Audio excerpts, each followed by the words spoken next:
Hi అందరికి welcome back to my channel. కర్ణాటకలో most famous అయిన ఫుడ్ ఐటెంలో ఇది కూడా ఒకటి అన్నమాట. ఫేమస్ అదే నీర్ దోశ. దీనికి ఎటువంటి ఫెర్మెంటేషన్ అవసరం లేదు. నీర్ దోశను మనం అందరి ఇండ్లలో ఉండే రేషన్ బియ్యంతోనే ఈజీగా క్విక్గా చేసుకోవచ్చు.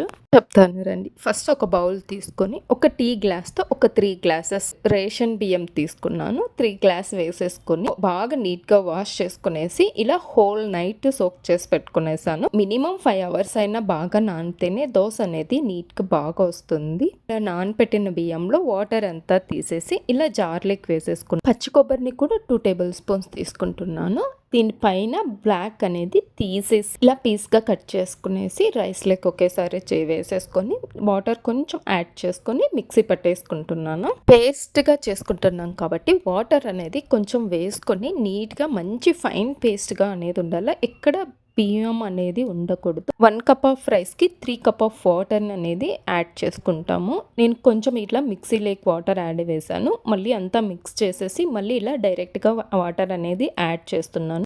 ఎలా ఉండాలో తెలుసు కాబట్టి నేను డైరెక్ట్గా వాటర్ని యాడ్ చేసుకుంటున్నాను. మీరు మాత్రం 1 కప్ ఆఫ్ రైస్కి 3 కప్స్ ఆఫ్ వాటర్ అనేది యాడ్ చేసుకోండి. కన్సిస్టెన్సీ అనేది ఇలా ఉండాలి.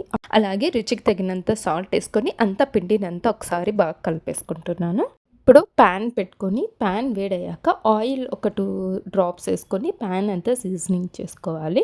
మళ్ళీ పిండిని అంతా ఒకసారిగా కలిపేసుకొని ఇలా నేను ఇక్కడ వేస్తున్నట్లు మీరు దోశ అనేది వేసుకోవాలి. వేసాక ఆయిల్ లైట్గా సైడ్లలో డ్రాప్ చేసి కొంచెం ఆయిల్ దానిపైన రబ్ చేసేసి ఇలా ఒక 2 మినిట్స్ లిడ్ తీసేసి ఒక 1 మినిట్ అట్లా వదిలేసామంటే దోశ అనేది రెడీ అయిపోయి ఉంటుంది. స్పూన్ కూడా యూజ్ చేయాల్సిన అవసరం లేదు.